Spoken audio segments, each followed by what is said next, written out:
Today, we will explore together a special, profound and touching topic, the truth about baby Pax Thien's birth mother. This video will take us on a journey to learn about that mysterious woman who made the decision to give Pax Thien a new life. Together we will meet people who have had the opportunity to be close to Pax Thien's birth mother, listen to touching stories and reflect on love and hope. Together we will explore the process of choosing, the difficulties, the joys and the deep meaning of sacrifice to give away a part of your heart. Thank you for joining me in this video, and let's get started. Pax Thien, an addicted mother in nostalgia for her son. The pink shadows following drugs into a coma can't predict where the end will be. As for Pham Thu Dung, the biological mother of Pax Thien, when she did not wake up, the child had a global destiny every day. The spell of smoking lasted for more than half a mother's life. One day she awakened a child in a dream to become Pax Thien Jolie, a member of a multi-ethnic star family. On March 15, 2007, Angelina Jolie, a world-famous movie actress, suddenly adopted a boy named Pham Quang Sang in Tam Bin Center, Thu Duc District, Ho Chi Minh City. Fate called the name Sang and later Pax Thien Jolie, but before that happy thing came, the boy's biological mother, Pham Thu Dung, the woman who had been in love with drugs for more than half of her life, was still a mystery of the media. With a smile as pale as pain still running along the maternal cord, Dung told us the moment she abandoned the child she gave birth to. For Dung at that time, drugs were indispensable. At the age of 33, Pham Thu Dung was fortunate to break with drugs. The small house welcomed her back in a healthy way, saying goodbye to fevers and convulsions caused by drugs. Dung said she started taking drugs at the age of 20. At that time, the whirlwind on the floor in Ho Chi Minh City had just begun to buzz with stories about the new generation of gypsies that had formed after the liberation of the South. The family has good economic conditions. Dung, from a good girl, good at studying, started following her friends to gather on the floor and then go to the bush. In a sad time with her boyfriend, Dung was given a clove of heroin by her best friend in the bush and said, "It's great to try it, you won't be sad right away." After a few rejections because he remembered what his father often told him, Dung finally couldn't get over the feeling of, like it, let it be, when almost everyone in the group smoked white goods. Whatever had to come, Dung got involved in drugs and started the years sadder. After that night flight, Dung's group began to fall apart. Some died from drug overdoses, some were imprisoned, some were still infected with HIV, the remaining comrades often fell into disrepair. Dung gritted his teeth and drifted to Bin Duong to work as a garment worker. Here, she met a married man, the biological father of Quang Sang later. During her time as a worker, Dung was determined to get rid of drugs, and she did. Until she got pregnant and broke up with the other man, Dung was stuck and addicted again. Briefly recalling the days when she was pregnant, but after she finished the drug, she hit her head against the wall because of the lonely and bitter feeling. Dung said, "I am afraid of myself."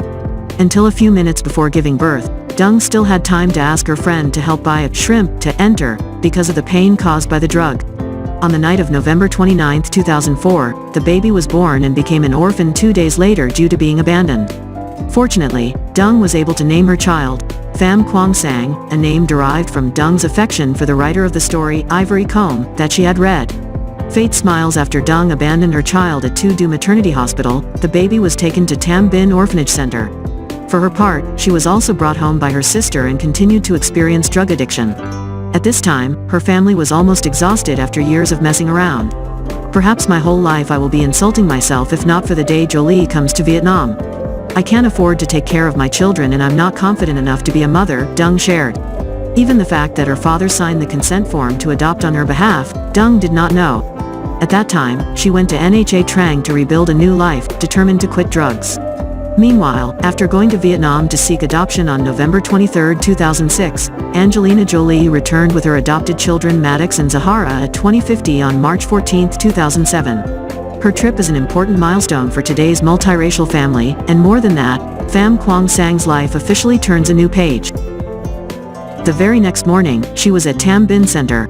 As soon as he saw a stranger entering, Morning was playing with his friends, screaming and running to the corner of the room to cry. With a natural fondness for children, Jolie sat down and leaned over to comfort him. After nearly 30 minutes with the help of Maddox, Jolie made her future child smile brightly. Leaving Tam Bin at 10 a.m., Jolie was present at the Ho Chi Minh City Department of Justice to sign the adoption papers after Vice President of Ho Chi Minh City Nguyen Ton Thai signed the delivery decision, officially handing over the baby Pham Quang Sang. New name is Pax Thien Jolie, meaning happy sky, for her.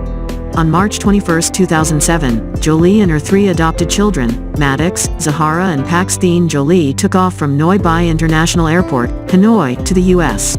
In February 2008, Pax Thien was recognized by U.S. law. 2 years later, Pham Thu Dung knew that the day she abandoned her son had brought a new destiny. When I returned to my grandmother's funeral, I found out about it. At first, I was a bit upset because my son is now a different person, but in the end, it was also because of me. I was so irresponsible, I couldn't take care of him for a day. Without Jolie, I don't know what the bright future will be. I am guilty of my children, so I am very happy to have such a future with me, Dung said.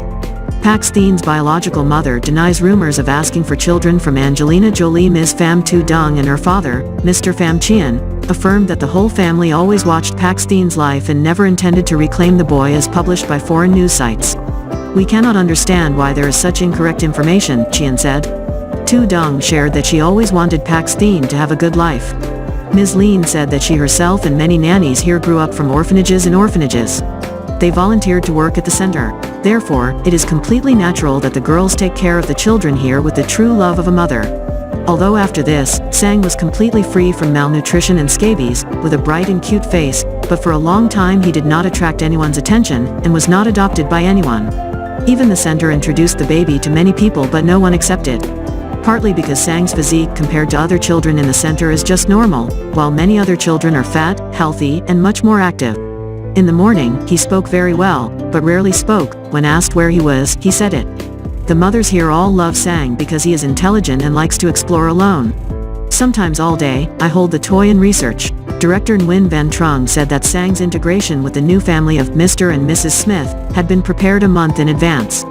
In the morning, he was taught common English sentences, separated to play less with his group mates. However, in the morning Angelina Jolie came to pick up her child. When she saw the female star and her 2 tall bodyguards standing at the door, she screamed and ran into the corner of the room to cry. Angie crawled slowly into the prepared mat in the corner of the room where Morning sat crying, while Maddox held 2 square boxes as toys, ran to Morning, patted her hand and shook it. For nearly 20 minutes, everyone stood in silence for mother and daughter to comfort Morning.